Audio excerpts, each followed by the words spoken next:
Breaking news tonight as a mandatory evacuation is in effect for Ocracoke Island in Hyde County. Now, this comes just hours after Dare County announced it was under a state of emergency with a mandatory evacuation in effect. These evacuations begin tomorrow morning at 10 a.m. for visitors, 8 a.m. Tuesday for residents.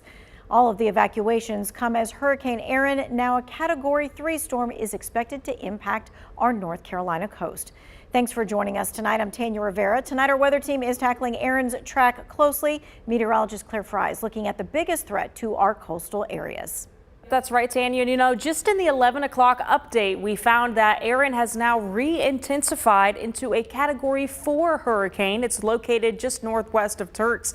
It is still likely going to curve away from the Carolina coastline by the middle of the week around Wednesday, but there is going to be the life-threatening rip currents just offshore. And for our coastline, high waves and also beach erosion, especially for areas, again, in Dare and Hyde counties over there toward the Outer Banks along Highway 12. They're going to have to be keeping a very close eye on that area as a lot of winds and a lot of waves continue to be kind of the threat as this kind of continues to move offshore.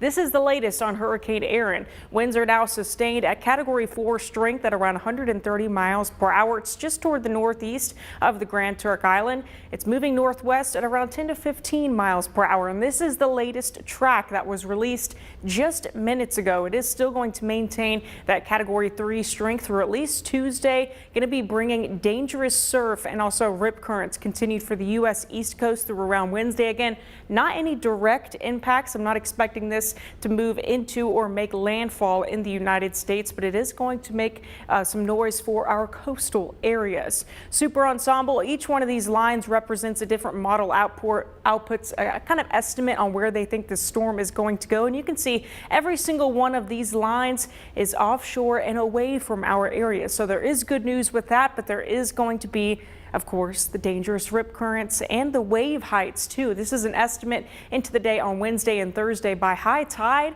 some of these wave heights could get between 20 to 25 miles per hour well offshore. Well, coming up, we'll talk a little bit more about what we can expect with Erin, plus a check on your local forecast. Tanya.